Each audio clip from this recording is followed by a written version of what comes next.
welcome back to my channel. Make sure to hit the subscribe button down below. It literally never gets old for me. I seriously love it. Sorry for the noise in the background. Judah's watching Paw Patrol, as always. It's his jam. And I may have to stop once or twice because I have people coming over. So,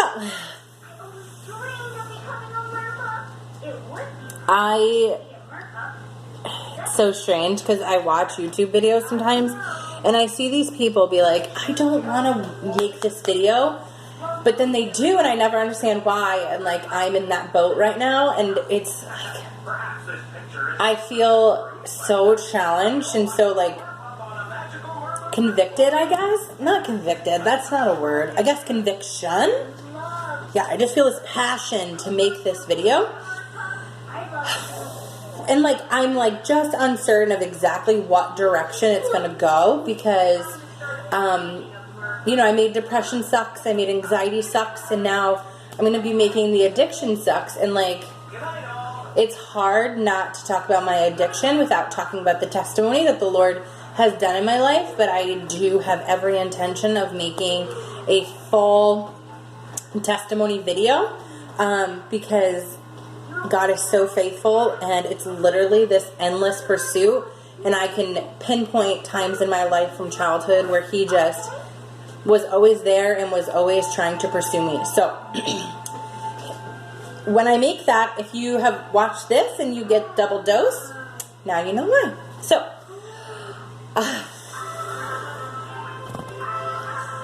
here it goes. I think I had my first drink when I was like 6.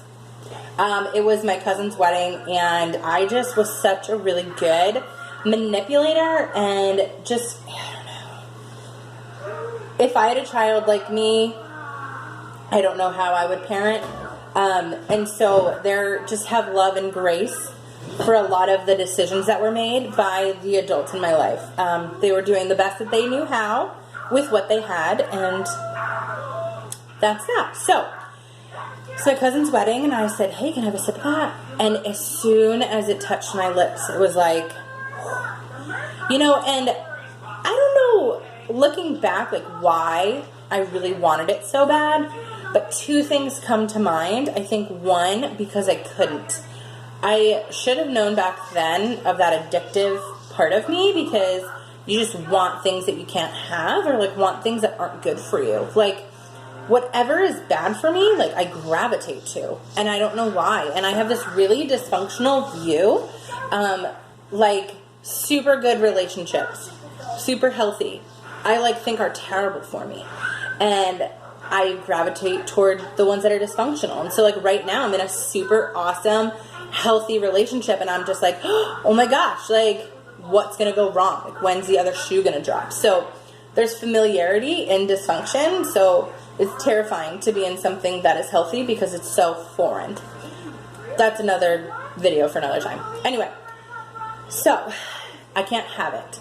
But then number 2, I just looked around at my family and like family friends, and every time there was like a party of some kind, anyone who was having the most fun ever was drinking. And they were hammered. And looking back at it now, again, we're going to have grace for everyone that I was around. I don't know why I was able to witness that, but I don't necessarily think I would want my child to witness that. And so I think I had a very early exposure to something that wasn't necessarily appropriate. And so I saw alcohol fun. And I was 4 or 5 years old, so I just had a really early exposure to that. And then as life went on, it was little things like, can I have another sip of that? Can I have another sip of that? And so, you know, I think there was some, you know, early exposure to the fun benefits of alcohol, and then maybe some genetic. I don't know. But I really was signed up to be an alcoholic pretty early on. And then I remember in 7th grade, you know, when you're like 7th, 8th grade, you think you're cute and you're funny. And like my friend's mom had these little chocolates that like I think had Kahlua in them, and I was like, ooh, this is so cool, like let me try this, you know. Normal kids would like not take them because it was in a container that if one's missing, you know, it's you know someone took it.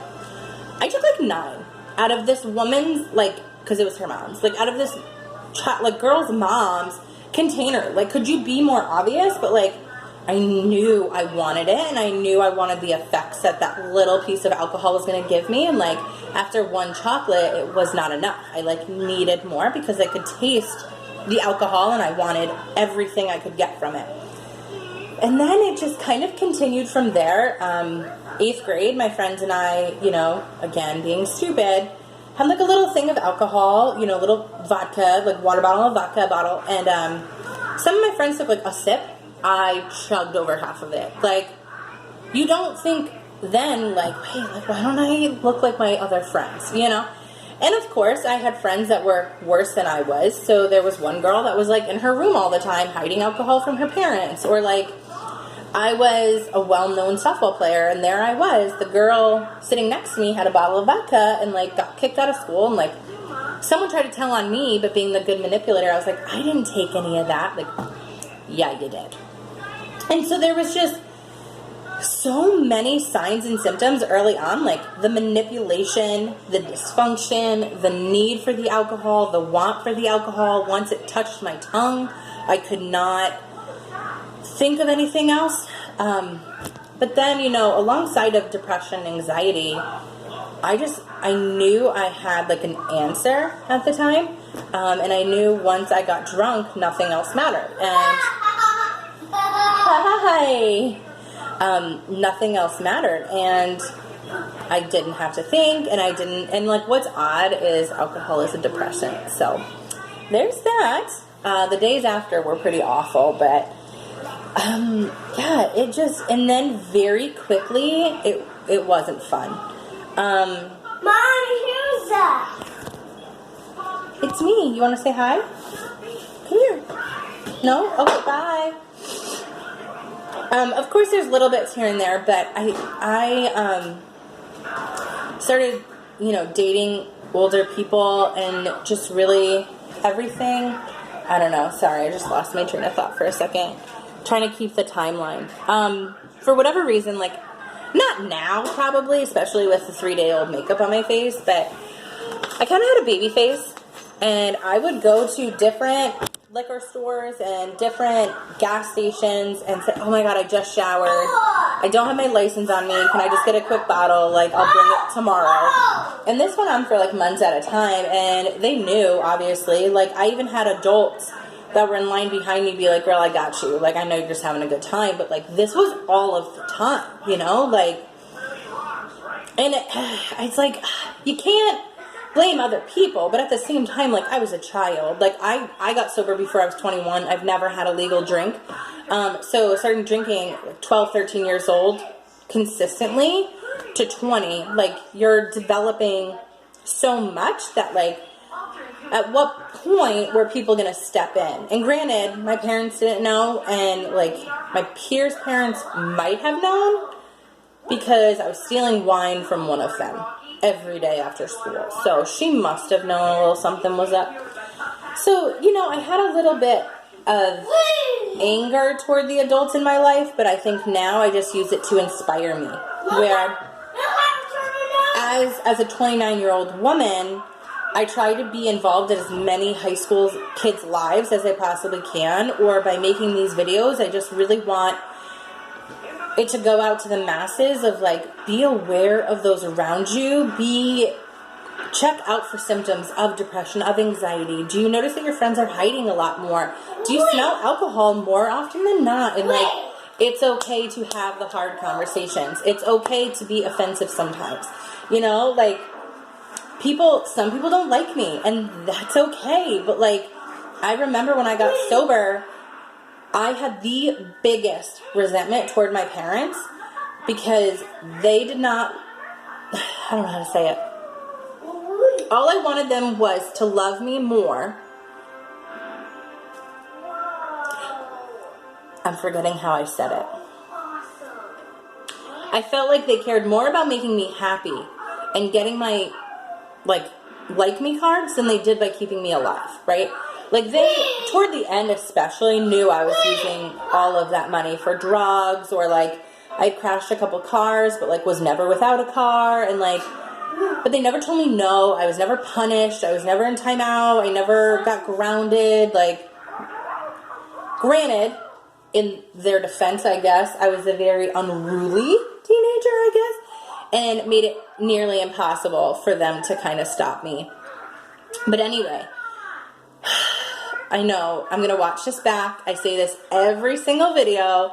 I hope this makes sense. And I hope I am like, because I feel like while I'm making it, I'm like talking in circles and I get in this fog. But when I watch it back, it seems to work. So, you know, I really just kept on drinking. And in college, I moved into my dorm the day I turned 18. And I was already easily a full-blown alcoholic at that point. And somehow had managed to get a softball scholarship. And I was just really good actress and really good at pretending, but yeah, got a scholarship and lost it and left by October of that year.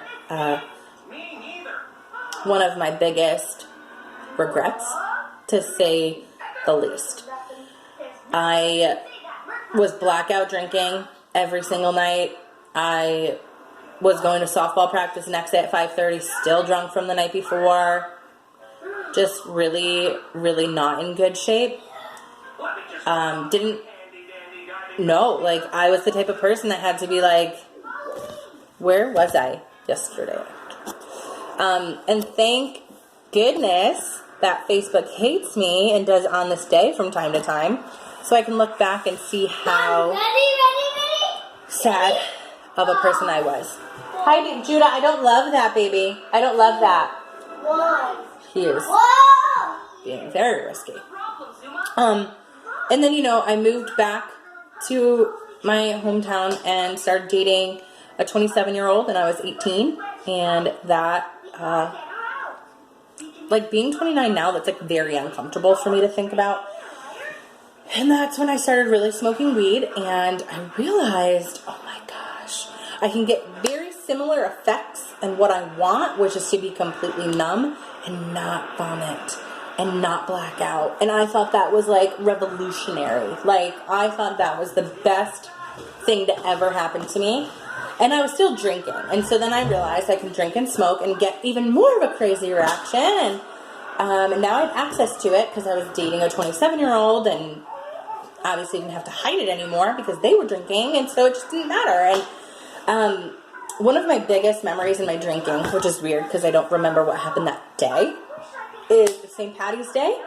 And I was like in bed, sleeping, already puked 3 times by maybe 1 o'clock in the afternoon. Like, that's just how I drank. I drank to get drunk. I drank to get blacked out. And probably was going to puke every single night. And it just wasn't fun anymore. It wasn't fun. And looking back, I don't think it was ever fun. But, like, it really wasn't fun anymore. And, like, I knew it. I was like, I'm going to be that girl who's, like, on the table dancing or on the bathroom floor crying, and all of my friends have to take care of me. And, like, I was just rude and selfish and inconsiderate and just in a very dark and dysfunctional place. And I know I'm going to get to the whole, like, addiction aspect. At this point, like, I'm already clearly an alcoholic. I'm already clearly using people and just selfish and just broken. And then I ended up dating another person, and we got into drugs together. And again, it was the escalation where for me it was like, okay, I started with drinking, then smoked weed, then like got into pills and just a lot of hallucinogenics and just more of the party scene. And so that, like, really, again, wow, this is revolutionary. I don't have to be depressed. I don't have to be low. I can, you know, get the effects that alcohol and weed gave me, but, like, it'll be an upper. And I thought that, again, was amazing. And, oh my goodness, like, the first time I did a certain drug was Halloween. I was hospitalized in December because we just used every single day. I was face sunken. I wasn't eating, I wasn't showering, I wasn't working, none of my bills were getting paid. I was living in my parents' basement at the time. I was 19 years old. And me and this kid were, like, keeping each other alive. Like, okay, what is this pill going to do to us? What is this pill going to do to us? Let's combine this. Like, what happens this, you know? And, like, cops were always being called on us. We were just really abusive and dysfunctional. And then I went into a drug-induced psychosis. Sorry, I hope you can hear me. Drug-induced psychosis, and ended up in the hospital because I was convinced that I wanted to die. I was already in a place where I felt like I had accomplished everything that I wanted to accomplish. I had failed everybody. I had lost everything. I'd used up my body. I'd used up my mind, and I would be better off dead. And so I went into the hospital. But I woke up the next day, and I don't know why I was there. So the testimony part is going to come after that. So I'm going to pause there with that. For the addiction and why it sucks is, I know right now, especially in the heroin epidemic, I have never done heroin, so I can't speak on that. But I can speak on feeling like you need something to feel better. That it does not matter who is in your way, who is next to you, who you have to step over to get what it is that you need. And it sounds so dramatic, but the best way I can describe it is like coffee. Right now I'm like so into coffee, and like in the morning if I don't get it, I'm like angry and frustrated and my head hurts and like I just need it. And so that same feeling, but with something that you could know that like could possibly kill you. But all you're doing is searching for that peak, and you're searching for that high. And you know, as soon as it hits you, nothing else matters. You know, like, you know that guilt that you feel right now because you just yelled at your mom and called her a terrible name in her voicemail because she won't give you money. You know you're not going to feel in 10 minutes once this happens.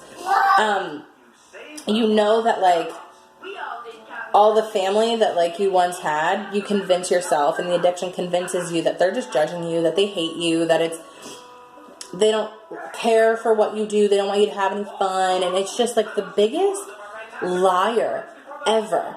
And then you become a different person. I tell all of my friends and my family, and when my sponsee kind of talked to her family about it, I said, when she is using, or when we are using, my soul is gone. The good Tanya, the loving Tanya, the kind Tanya is gone. And this, like, evil comes over me, and, like, the decisions I made back then, like, still make me want to vomit. I could vomit. I just cringe, and I like get a lump in my throat, and I just would never make those decisions today. Not saying that I'm perfect or I'm better, but like, I just remember being like, what was I thinking? And like feeling so disconnected from that person. And when you're in it, like, it's so frustrating because you feel like you can't get out. And I know everyone's like, oh, stupid addicts, we hate you, da-da-da, but like, it's not true. Like, I know, yes, I made the decision to pick up that day, but like once it gets to that point of addiction, I guess, like nothing else matters. And it's very hard to get out of it. And then, you know, the detox is awful. Physical, mental, emotional, everything. Like everything I ever did is now coming back at me emotionally. You know, like everything, I'm like picking my nails because I'm getting nervous. Everything that I was trying to be numb and avoid was now multiplied by like 120, you know, or like the fact that I was like, oh my God, like, do I have liver failure? Like, am I brain dead? Like, what did I do? Or to like have to listen to the voicemails that I left my mom, or to realize like, oh my God, I lost my scholarship. And I have to look at the newspaper that I was in signing my contract with this school to sign to play for softball, and realizing like, and so even trying to get sober, even trying to break free from this thing that's trying to kill you is exhausting. It's absolutely terrible. It's absolutely horrendous. It's emotional, and it just sucks. It just sucks. Like, I don't know. I'll have to like interview some of my other friends in my family, you know, their perspective of dealing with an addict, but then I also have a bunch of family and friends that are in recovery and just really want their opinion.